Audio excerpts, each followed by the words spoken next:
ఎందుకంటే ధర పెడితే 60 పెడతాడు. 30 రూపాయలప్పుడు 30% ఉంటే 9 రూపాయలు అవుతుంది. 60 రూపాయలప్పుడు 9% ఎంత అవుతుంది? 20 రూపాయలు వస్తుంది.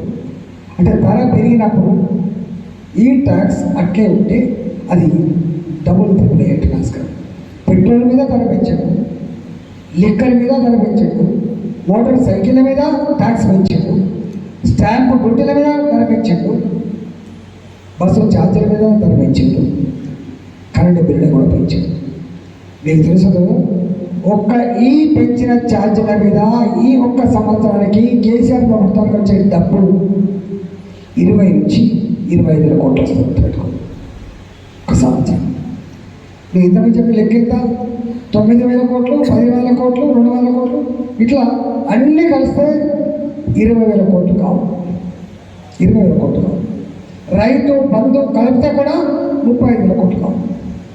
కానీ నువ్వు పెంచే డబ్బు 20,000 కోట్ల రూపాయలు ప్రజల జేబు నుంచి బయటకు పోతాయి. రెండో మాట, తాగుడు మీద ఇంతకు చెప్పలేదు. ఒక తాగే మీద నేను కొత్తగా ఆర్థిక మంత్రి అయినప్పుడు ప్రభాకర్ గారు ఎమ్మెల్యే ఉండే 10,000 కోట్లు సంవత్సరానికి లిక్కర్ మీద రాష్ట్ర మొత్తానికి వచ్చే డబ్బు 10,000 కోట్ల రూపాయలు, 11,000 కోట్ల రూపాయలు. ఇవాళ వచ్చే డబ్బు ఎంత తెలుసా? 40,000 కోట్ల రూపాయలు. 40,000 కోట్ల రూపాయలు. ఎక్కడ ఏ షాప్ లేకపోయినా ఎక్కడైనా ఎప్పుడైనా దొరికేది మాత్రం మందు సీసా. ఊళ్ళల్లో అర్ధరాత్రి కూడా పొద్దులైతే కూడా కొంతమంది లేస్తాడు, సీసా ఇస్తాడు, తాగేదాకుంటాడు, మళ్ళీ ఇంటికి పోతాడు. చూడండి, 6,80,000 మంది తాగుడు బానిసలై భార్యను పిల్లలు పట్టించుకోక సాగుకు దగ్గర వాళ్ళని చెప్పి లెక్క రాసింది. మనం 40,000 కోట్ల రూపాయల ఖజానా మీద నువ్వు తీసుకుంటున్న పెన్షన్ డబ్బులు, నువ్వు తీసుకుంటున్న కళ్యాణ లక్ష్మి, ఏ కళ్యాణ లక్ష్మి చెక్కులైతే తీసుకొని నువ్వు పుస్తకాలు కడుతున్నావో, ఈ లిక్కర్ ద్వారా ఆ మనిషి చచ్చిపోతే ఆ ఆడబిడ్డ పుస్తకాల తాడుతున్న విషయం మర్చిపోకు. ఆ కుటుంబం అనాథైన విషయం మర్చిపోకు. తండ్రి లేని పిల్లలుగా, భర్త లేని భార్యలుగా ఏ గ్రామానికి పోయినా కూడా నా భర్త చనిపోయిందని చెప్పి మన లాంటి కళ్ళ పడి వేడుకుంటున్న తీరు ఇవాళ దానికి కారణం ఆ 40,000 కోట్ల రూపాయలు. కాంక్షిస్తాయి, సమాజ హితాన్ని కాంక్షిస్తాయి. కానీ ఇక్కడ ఈయన మాత్రం ఎన్నడూ ఈ పుస్తకాలు తెగద్దని, అనాథ బిడ్డలు ఉండద్దని, వాళ్ళు గొప్పగా ఈ దేశానికి రాష్ట్రానికి ఉపయోగపడేటువంటి కాన్సెప్ట్ మాత్రం లేదు. ఆయనకు కావాల్సింది డబ్బులు తప్ప మనిషి కాదు ఆయనకు కావాల్సింది. దీన్ని ఇట్లా ఎవరిని అవగాహన చేస్తుంది మనం చెప్పుకోవడం చాలా.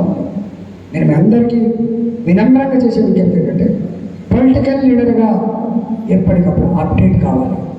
పొలిటికల్ లీడర్గా ఎప్పటికప్పుడు శోధక శక్తిగా ఉండాలి. పొలిటికల్ లీడర్గా ప్రజలకి మార్గదర్శనం చేయాలి. అది మాత్రమే నిలబెడుతుంది, అది మాత్రమే తీసుకుపోతే తప్ప మన ఉత్తగా ఎన్ని సంవత్సరాలు తిరిగినా, ఎన్ని సంవత్సరాలు కష్టపడ్డా ఫలితం రాదు. కాబట్టి దయచేసి ఇంకా అనేక విషయాల పట్ల రాబోయే కాలంలో మనం మాట్లాడుతున్నాం. కానీ మేము మళ్ళీ చెప్తున్నా, మనం రాబోయే కాలంలో ఎగిరే జెండా భారతీయ జనతా పార్టీ జెండాను భారతీయ జనతా పార్టీ. దాని కారణం కాంగ్రెస్ పార్టీ అది అక్కడ ఏంటి, ఇక్కడ ఏంటది, అక్కడ ఆరిపోయింది, ఢిల్లీలో ఆరిపోయింది, ఇక్కడ ఎదిగే ఆస్కారం లేదు. ఆయన ఏం మాట్లాడినా చూసి. రెండవది, టీఆర్ఎస్ పార్టీ ఎట్టి ప్రజాధికారం ఆస్కారం ఉన్నది మనమే. ప్రజలంతా మనవైపు చూస్తున్నారు, ప్రజలంతా మనవైపు చూస్తున్నారు. మనం దాన్ని అందిపుచ్చుకోవాల్సిన సత్తా ఉండాలి. విశ్వాసం కలిగించి ధైర్యాన్ని నింపి మేము నాయకత్వం వహిస్తాం, మీ వెంట ఉంటామంటే విశ్వాసాన్ని కల్పించాల్సిన బాధ్యత భారతీయ జనతా పార్టీ కార్యకర్తల మీద, నాయకుల మీద ఉంది. అది మన విజేతాన్ని నడిపించే ఆస్కారం. మీరు అనుకుంటారు సాధ్యమవుతుందా అన్న అంటారు. మాట ఏమి బూత్ కమిటీ మెంబర్లు సక్కలేదు, మీకు పార్టీ సక్కలేదు, మీకు ఎక్కడైనా అభ్యర్థులు పట్టమని 10 మంది అంటాం. కట్టే ఉంటుంది. ఎన్టీ రామారావు పార్టీ పెట్టినప్పుడు కట్టే ఉండే. ప్రళయంలోకి వచ్చింది. ఇవాళ కూడా దేశంలో నరేంద్ర మోడీ గారి నాయకత్వంలో ఈ రాష్ట్రంలో భారతీయ జనతా పార్టీ గెలవాలని చెప్పి భావిస్తున్నారు. పెట్టుకోండి. కాబట్టి దాన్ని మనకు కేంద్ర ప్రభుత్వం అండ ఉన్నది, రేపు రాష్ట్రం ముందుకు నడవాలంటే వాళ్ళ సపోర్ట్ ఎక్కడ ఉన్నది. మూడవది వీళ్ళకి గెలిపిస్తే నిలబడతారు, కొట్లాడతారు భావన ఉంది. కాబట్టి ఇవాళ భారతీయ జనతా పార్టీకి అనేక రకాల అవకాశాలు ఉన్నాయి. కాబట్టి ఇవాళ మనం వాళ్ళకు విశ్వాసం కలిగించేటువంటి గురుతరమైన బాధ్యత మేము భుజాల మీద చెప్పి భావిస్తున్నాం. కాబట్టి తప్పకుండా మీరు ఈ కరీంనగర్ జిల్లాలో ముందు వరుసలో నిలిచి అందరికీ ఆదేశవంతం చెప్పి మనం చేస్తే ఈ రాష్ట్రం 2,500 కోట్ల జనాభా 2,500% జనాభా రాష్ట్రం 65 లక్షల మెట్రిక్ ధాన్యం పెట్టి. కానీ ఎవరు అడగలేదు. ఈ 65 లక్షల మెట్రిక్ ధాన్యాన్ని కొన్న దేశం భారతదేశం అని భారత ప్రభుత్వం అని చెప్పి ఎవరు చెప్పలేదు. ఆయన చెప్పిందే చెప్పండి. కానీ శని ఎత్తులు ఉండేటువంటి చూడు, శని ఎత్తులు ఉంటాయి. నేను మొదలు చెప్పాను, నేను ఎత్తుల శని ఉన్నది, నువ్వు బంగారం కూడా మట్టని చెప్పాడు చాలాసార్లు. ఎందుకని ఈ వడ్లు కొట్టడానికి కాదని, ఈ వడ్లు కొట్టడానికి కేంద్రం అని చెప్పిన మొట్టమొదటి వ్యక్తి కేసీఆర్. పొయ్యకాలం దగ్గర చూసావా, పొయ్యకాలం దగ్గర పోతాను అనేకమైన ఇట్లా అనేకమైన. ఇవాళ అప్పుల విషయంలో కూడా మనం సపోర్ట్ చేయకపోతుంది వాస్తవాలు. కానీ తెలుస్తాను, ఓహో ఏమి అని అంటుంది కదా కేంద్రం, ఏమి ఏనంటుంది కదా, ఈయన అంటున్నాడు కదా, మరి ఒక్కసారి ఏదో కింద అయిపోతుందనే వార్తతో. అంటే కేంద్ర ప్రభుత్వం అప్పులు ఇచ్చే కదా కేంద్ర ప్రభుత్వ విషయం ఇప్పుడు తెలియదు మనకు. రాష్ట్రం తాత జాగీర్లాగా మేము తెచ్చుకుంటామనే కథ ఉండదు కదా. ఈ దేశంలో ఒక చట్టం ఉంది, ఈ దేశంలో ఒక సిస్టమ్ ఉంది. ఆ సిస్టాన్ని, ఆ చట్టాన్ని తూర్పుగలిగే శక్తి కేసీఆర్ గారు, కేసీఆర్ చేయజమ్మకుండా నేను అప్పుడు నేను రాష్ట్రాలకు ఉండే అధికారాన్ని ముఖ్యమంత్రి పదవులను ఇచ్చినా చెప్పట్లేదు. కానీ భారత రాజ్యాంగం లోబడి మాత్రమే 29 రాష్ట్రాల్లో నీవు కూడా ఒక ముఖ్యమంత్రి అని, నీవు కూడా రాజ్యాంగాన్ని లోబడి మాత్రమే పరిపాలించే హక్కు ఉందని ఇవాళ మనం అర్థం చేసినట్టు. ఇవాళ ఎఫ్ఆర్పై గుణాల గురించి అది చెప్తే ఉన్నటువంటి సబ్జెక్టు పెద్ద సబ్జెక్టు ఒక్కటి మాత్రం చెప్పదలుచుకున్నాం. ఊళ్ళల్లో నా పెద్ద కొడుకు నా పెద్ద కొడుకు మావాడు వచ్చిన ఉపన్యాసం కానీ ఇందులో ఎవరా పెద్ద కొడుకు చేశారు. ఏమి ఇచ్చినాడు? పెన్షన్ ఇచ్చింది బిడ్డ 60,000 రూపాయలు. వీళ్ళు నేను ఫస్ట్ పనిగా పెట్టినప్పుడు ఒక మాట చెప్పినాను. ఫస్ట్ పని ఇదే రాజుల సొమ్ము కాదు, ఇది రాళ్ళ పని కావడానికి, ఇది మా ప్రజల సొమ్ము. తెలంగాణ ప్రజల రక్త మాంసాన్ని పిండి చెమటతో కూడినటువంటి డబ్బు ఇది. దీనికి పేదల పక్షం వహించేటువంటి నీతి ఉండాలి, జాతి ఉండాలని చెప్తున్నాడు. ఈ డబ్బులు గంత కత్తమైన పూర్తి చెప్పాడు. కానీ వాళ్ళ తాగినోడే కంటే తాళ్ళ పని అన్నట్టుగా పెన్షన్ 2,000 తీసుకున్నాం, 9,000 కోట్ల రూపాయల సంవత్సరానికి పని అన్నట్టుగా పెన్షన్ 2,000 తీసుకున్నాం, 9,000 కోట్ల రూపాయల సంవత్సరానికి. కళ్యాణ లక్ష్మి తీసుకున్నాం, 1,000 కోట్ల రూపాయలు. కేసీఆర్ కిట్ తీసుకున్నాం, 340 కోట్ల రూపాయలు. బియ్యం మీకు తెలియదు చాలామందికి, కేంద్ర ప్రభుత్వం ఇచ్చే సబ్సిడీ 7,000 కోట్లు, రాష్ట్ర ప్రభుత్వం ఇచ్చే సబ్సిడీ 2,000 కోట్లు, 2,500 కోట్ల రూపాయలు. ఇవన్నీ ఎవరిస్తున్నారంటే ఏం చెప్తారో ఊళ్ళో కేసీఆర్ ఇస్తాను. అవును, కానీ నేను ఏం చేసిందే కరెంటు బిల్లు పెంచాను. అర్థం చేయించాలి. అదొకటే ప్రజల్ని మనం వ్యక్తిస్తాం తప్ప వట్టిగా పోయిన ఇలా 30 జెండా పెట్టాల మీద కాదు. ఎంత మంచి అవకాశం ఇస్తుంటే నిజంగా చెప్పాలంటే కేసీఆర్ గారు చేసిన తప్పులు 101. కానీ ఇప్పటికి కూడా చలమరైతున్న నాయకుల్లాగా కేసీఆర్తో ఎవరు పెట్టుకోలేడు, కేసీఆర్ మాటలకు ఎవరు తట్టుకోలేడు. కేసీఆర్ తప్పునైనా ఎఫెక్ట్ చెప్పగలడు, మెప్పునైనా ఎఫెక్ట్ చెప్పగలడు. ఈ భావన ఇది పోవర్సెకండ్. నాకు తెలిసి కరీంనగర్ జిల్లా గురించి నాకు గొప్ప చెప్తున్నాను. ఎందుకు అంటే చైతన్యానికి మారిపోయినే కరీంనగర్. పక్క జిల్లా కూడా ఉందనుకో, కానీ ఇది సైలెంట్ కూడా కథ చేస్తుంది. కరీంనగర్ జిల్లా ఒక మాట్లాడాలి, సైలెంట్ కూడా కథ చేస్తుంది. తెలంగాణ ఉద్యమానికి పొద్దు పూచి దిగటనే ఆయన ఆత్మగౌరవం కోసం రాజీనామా చేసాం గెలిపించింది ఇక్కడనే. మళ్ళీ ఆయన వీడెంత వాడెంత, నేను చేస్తే వాళ్ళు లీడర్ అయ్యాడు, ఎత్తుకునేవాడు అక్కడ బతకాడు, నేను కిందికి తీస్తే అని చెప్పి నన్ను తీస్తే ఈ కరీంనగర్ జిల్లా కాబట్టి గుద్దులు కింద తిరిగిపోయింది.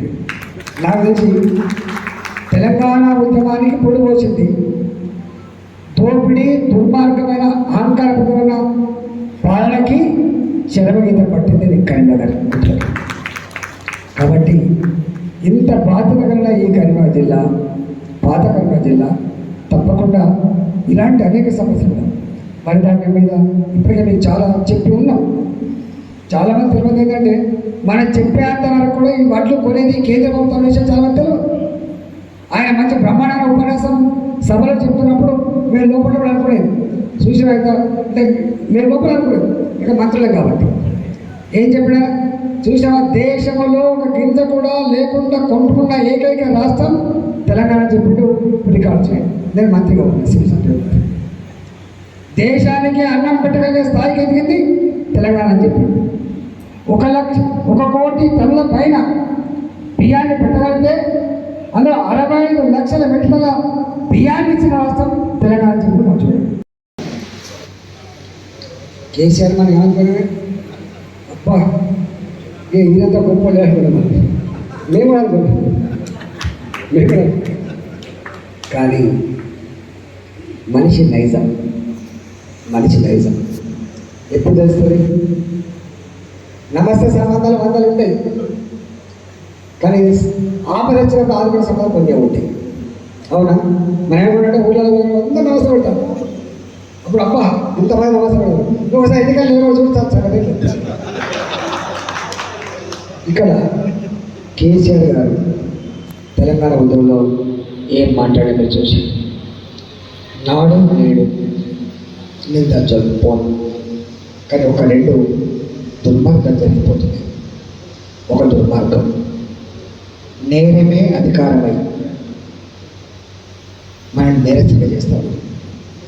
కేసీఆర్ గారు తప్పులు చేసి, కేసీఆర్ గారు దుర్మార్గాలు చేసి, కేసీఆర్ ఇన్ఎఫిషియన్సీతో, కేసీఆర్ చాతకంతనంతో ఇవాళ ఆ నెపాన్ని భారతీయ జనతా పార్టీ మీద ప్రయత్నం చేస్తున్నాడు.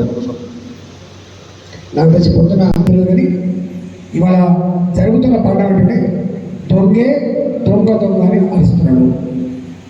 చేస్తున్న తప్పు కేసీఆర్ని, నెడుతున్న నెప్పు భారతీయ జనతా పార్టీని. దీని మీద మనం ప్రజలు తీసుకున్న ప్రసక్తి లేదు. అవన్నీ మీకు ఏంటి కూడా తెలుసు. రెండవది గ్రామాలలో మనం చూస్తున్న అంశం. మంత్రి అంటాడు 1 కిలో కంటే 1 బస్తా ఖర్చు చేద్దాం అంటాడు. గ్రామాల పోతే 3 కిలోలు, 4 కిలోలు, చివరికి 5 కిలోలు, అంటే 1 క్వింటల్కి 12.5 కిలోలు ఖర్చు చేశాడు. 12.5 కిలోలు ఖర్చు చేశాడు.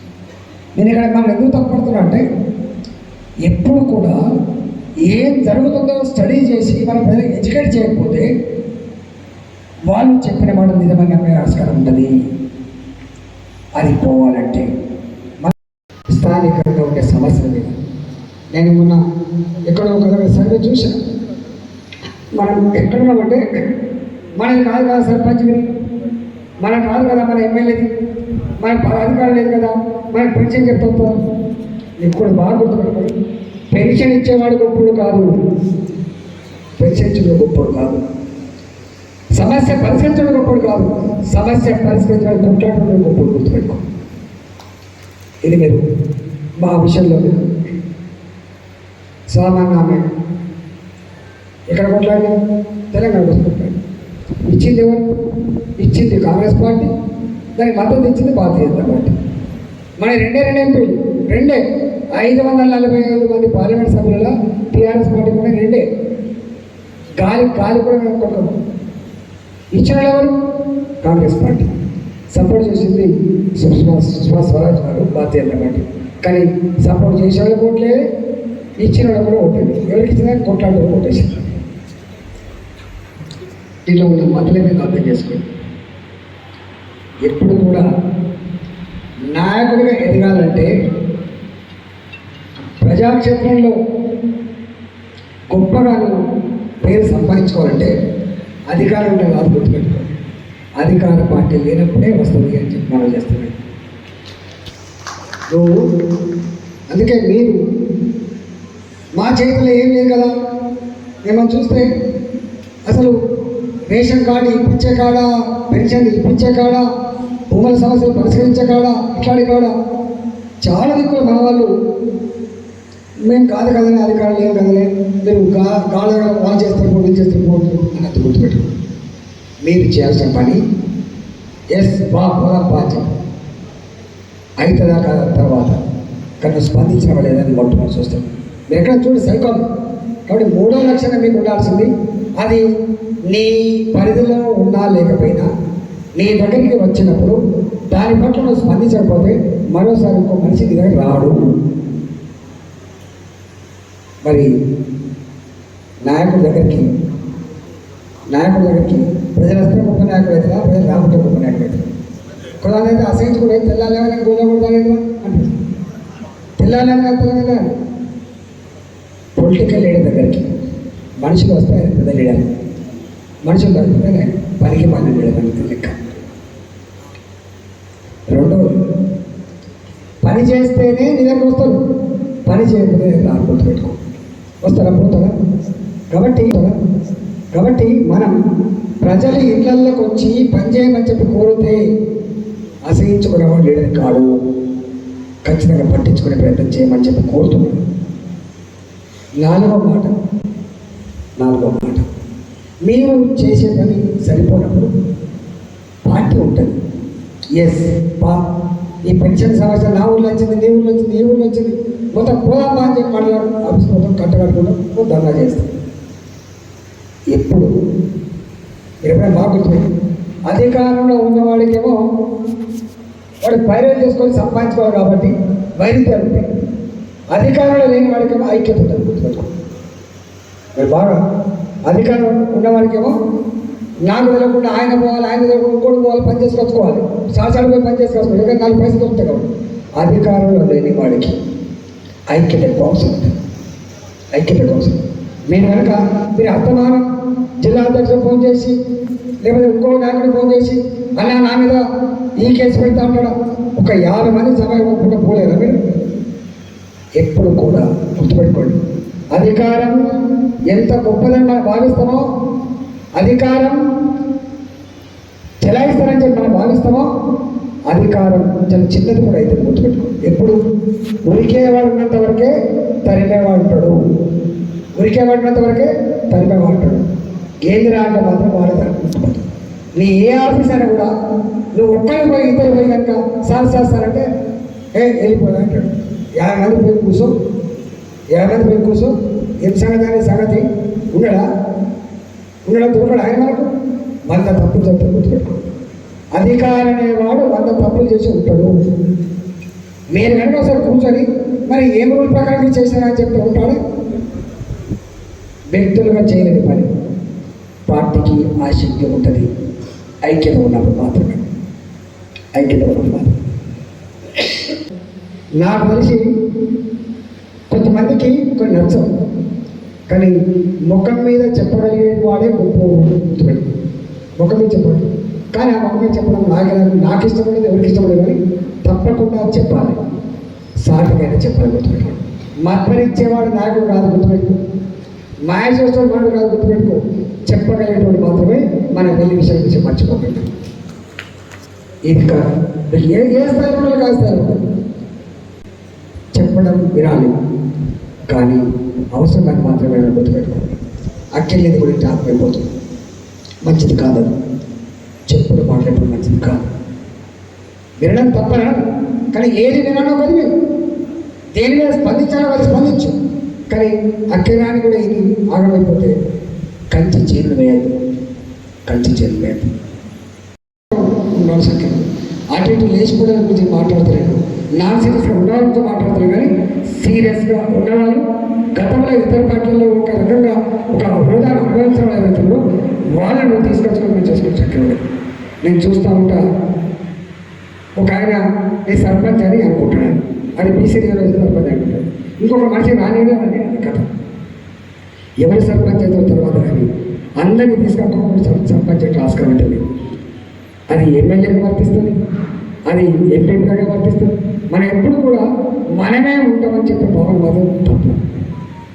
నేను వ్యక్తిగతంగా నమ్ముతా, నీ కెపాసిటీ ఉన్ననాడు ఎంతమంది వచ్చినా కూడా నువ్వే గొప్పగా ఉండే ఆస్కారం ఉంటుంది. కానీ నీ కెపాసిటీ లేకుండా నువ్వు గొప్పవాడిగా ఉండాలని మాత్రం ఇది ఇంపాసిబుల్. గుర్తుపెట్టుకోండి. తాత్కాలికంగా ఉండొచ్చు, పర్మనెంట్ మాత్రం ఉండే ఆస్కారం లేదు. పర్మనెంట్ మాత్రం ఉండే ఆస్కారం. కాబట్టి దయచేసి నాయకులు తెచ్చుకుంటాము, గ్రామ స్థాయిలో మండల స్థాయిలో నాయకులు తెచ్చుకున్నప్పుడు ఎక్కడా ప్రతిబంధకంగా ఉండకండి, ఎక్కడ ప్రతిబంధకంగా ఉండకండి. మీరు ఎప్పుడైనా చూడండి, మన చీరలలో ఇప్పుడు నీళ్ళు ఉంటాయి, మీరు చూడండి, అవి ఏ రంగులు ఉంటాయో ఒకసారి చూడండి. రేపు జూన్ మాసం తర్వాత జూలై మాసం తర్వాత కొత్త నీళ్ళు వస్తాయి. ఆ నీళ్ళని ఒకసారి చూడండి, ఈ నీళ్ళు ఒకసారి చూడండి.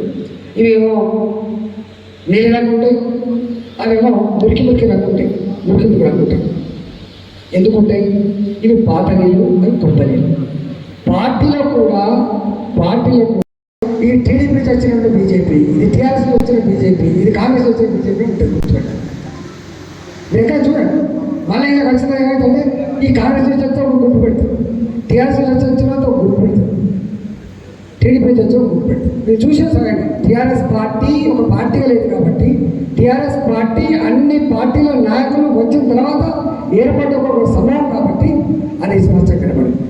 ఇక్కడ కూడా ఉంది ఆస్తి. మనది కూడా ఇవాళ హ్యాపెనింగ్, ఇవాళ రాబోయే కాలంలో గొప్ప శక్తిగా ఎదిగే పార్టీ అని చెప్పి భావిస్తున్నాం కాబట్టి అనేక పార్టీలతో వచ్చే ఆస్కారం ఉంటుంది. ఈ పార్టీలో ఆ రకమైన ధోరణి కొనసాగుతుంది.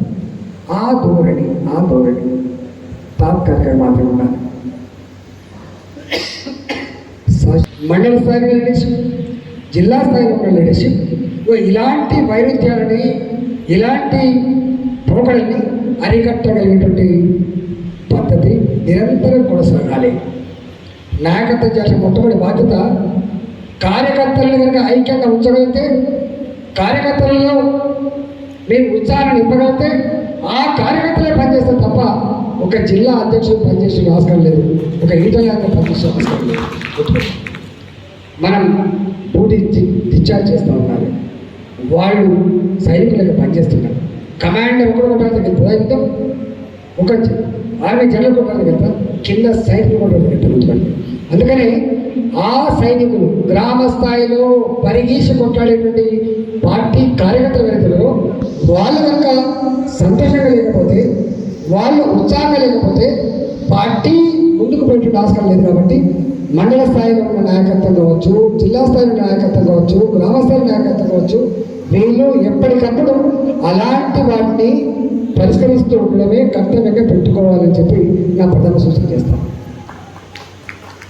ఇవాళ కృష్ణారెడ్డి గారికి మెచ్చుకున్నారు కొంతమంది, రామ్ గోపాల్ గారిని మెచ్చుకున్నారు కొంతమంది, ఈతల గారిని మెచ్చుకున్నారు కొంతమంది ఉంటారు. రాజకీయాల్లో తప్పకుండా ఆయన ఏమనుకుంటే నాకు కార్డు ఫాదర్ అనుకోండి తప్పలేదు. కానీ అందరికందరూ భారతీయ జనతా పార్టీ జెండా కింద ఉన్న విషయం మర్చిపోతుంటారు. వాళ్ళతో బాధ్యత పడుతున్నాయి. మనకు ఎప్పుడు కూడా నాకు ఎంత బాగుండాలంటే, కోడి తన పిల్లల్ని దగ్గరికి ఎట్లయితే దాచుకుంటుందో నాయకులు అనేవాళ్ళు కూడా ఇవన్నీ ఆయన అక్కడి నుంచి వచ్చిందా, ఇక్కడి నుంచి వచ్చిందా, ఈయన ఏమన్నా తిట్టేవాడా, ఈయన ఏమన్నా మెచ్చుకునేవాడా, నా కార్యాచరణతో నువ్వు ఆచరిస్తే తప్పకుండా గెలిచిన గుణంతాలు అనేకం ఉంటాయి. లేదంటే చాలామంది పదవులకు వస్తారు, పదవి చీలిపోతారు. కొద్దిమంది మాత్రమే శాశ్వతంగా ప్రజా ఉద్యానంలో ఉంటారు. ఎంత గొప్ప పదవి అనేది ఇంపార్టెంట్ కాదు. ఇక్కడ ఎంత గొప్పగా ప్రజా ఉద్యానంలో చోటు సంపాదించడం చాలా ఇంపార్టెంట్. గుర్తుపెట్టుకోండి. చాలామంది మనం చూస్తాం 170%, 80% ఇవాళ వాళ్ళు గెలుస్తారు, వాళ్ళ కనుమరుగైపోతారు. కొద్దిమంది మాత్రం పర్మనెంట్ ఉండే ఆస్కారం ఉంటుంది. మనం ఆచరించవలసింది, ఆలోచించవలసింది. ఆ పని విధానం ఎందుకు తెలుస్తున్నారో వాళ్ళు ఆచరించే మార్గం ఏందో తప్పకుండా నేర్చుకునే ప్రయత్నం చేయాలి, దాన్ని ఆచరించే ప్రయత్నం చేయాలి. అప్పుడే మనం గెలుస్తాం, మన ద్వారా పార్టీ గెలిచేటువంటి ఆస్కారం అవుతున్న విషయం మర్చిపోకండి. ఇవాళ ఏ పని చేసినా కూడా మనం ఆ రాజకీయ కోణం అనే ఎజెండాని మాత్రం తూచా తప్పకుండా ఆచరించమని చెప్పి కోరుతున్నా. మనం జంగమైన మాత్రం కాదు, మనం పొలిటికల్ లీడర్ అనే విషయం మర్చిపోదని చెప్పి కోరుతున్నాం. నెంబర్ 1. రెండవ అంశం, ఇవాళ నేను మా కృష్ణారెడ్డి గారికి సూచన చేస్తున్నా. మేము కూడా ఇక్కడ ఈ క్షేత్రంలో ఉన్నవాళ్ళుగా జిల్లా కమిటీలు మనకు ఒక పద్ధతిలో ఉంటాయి, మనకి ఎంత సంఖ్య ఉన్నంత ఉంటాయి. కానీ ఒక్కొక్కసారి పార్టీ ఎదగాలన్నప్పుడు అనేక మంది ఇతర పార్టీ నుంచి ఇవాళ తప్పకుండా మన పార్టీలోకి ఇతర పార్టీ నాయకులు రాకుండా పూర్తి స్థాయిలో మనం వెలిసేటువంటి ఆస్కారం ఇప్పటికైతే లేదు. కాబట్టి అనేక పార్టీలలో 10 సంవత్సరాలు 20 సంవత్సరాలు వివిధ హోదాల్లో పనిచేసిన నాయకులు ఉంటారు. వాళ్ళు నీ దగ్గర రాకనే జీరో కాదు వాళ్ళ వాల్యూ అక్కడి అనుభవాన్ని యాడ్ చేసుకొని, అక్కడ ఉన్న అనుభవాన్ని యాడ్ చేసుకొని తప్పకుండా వాళ్ళు పికప్ చేసుకొని ఇట్లాంటి మీటింగ్లో కనుక మీరు ఎక్స్ట్రా మెంబర్స్ కానీ మీరు ఏ పేరు పెడుతున్నారు కదా కానీ గౌరవ సభ్యులను లేకపోతే ప్రత్యేక ఆహ్వానం తీసుకొని ఒక కొంత సైజబుల్ మనం ఎట్లా మీటింగ్ పెట్టుకుంటాం కాబట్టి మన నాయకత్వం తోడుగా మనం ఇతరులకు కూడా చార్జ్ చేసుకునే ఆస్కారం ఉంటుందని చెప్పి నేను మనవి చేస్తాను. ఇవాళ డిస్ట్రక్షన్ ఒక నిమిషం జరిగిపోతుంది, కన్స్ట్రక్షన్ మాత్రం చాలా కష్టమైంది. ఈ హాల్ కట్టాలంటే సంవత్సర కాలం పడుతుంది, ఈ హాల్ కోలుకుంటారంటే ఒకే నిమిషంలో కోల్పోతుంది. ఇవాళ నాయకులలో కూడా కొంతమంది చెప్పుడు మాటలు విని చక్కన గొడవపడి పెట్టుకొని పోయి ఆస్కారం. నాయకులుగా నాకు తెలిసి రాజకీయ నాయకుడికి మొట్టమొదటి రాసిన లక్షణం తొక్కుడు బండకుండా తోడుకుంటారు. గుర్తుపెట్టుకోండి, తొక్కుడు బండకుండా తోడుకుంటారు. నాయకుడు కనుక ఎప్పుడు అధికారం కానీ నాయకత్వం కానీ లేదా ధనం కానీ ఉచ్చిలు వారి చేతిలో ఉండవు. గుర్తుపెట్టుకోండి, ఉచ్చిలు వారి చేతిలో ఉండవు. అది పరిపక్వత కలిగిన వారి చేతులు మాత్రమే ఉంటుంది. ఆ పరిపక్వతని నువ్వు ఉన్నట్టుగా నువ్వు భావిస్తున్నావు కాబట్టి, అందుకే నువ్వు నాయకుడు అయినావు కాబట్టి, అందువలనే నువ్వు ప్రజలకు నాయకత్వం వహిస్తావు కాబట్టి ఆ ప్రజలు వచ్చే ఆ ప్రజలు నచ్చే ఆ పద్ధతి నీలో ఉండకపోతే నువ్వు వెళ్ళడం నాయకుడు కాలేవు. గుర్తుపెట్టుకోండి. నేను కొంతమంది చూస్తూ ఉంటాను, ఆయన ఏ పార్టీ అయినా కావచ్చు కాక గెలుస్తూనే ఉంటాడు. ఆయన ఒకటే పార్టీలో ఉండొచ్చు కాక 30 ఏళ్ళు జెండా పట్టచ్చు కాక కానీ గెలవడు ఆయన. కానీ మనం ఆలోచన చేసుకోండి. ప్రజల మెప్పు పొందడం, ప్రజల విద్యార్థుల స్థానం సంపాదించడం ఒక ఆర్ట్. నాయకుడు అనేవాడు గుర్తుపెట్టుకోండి.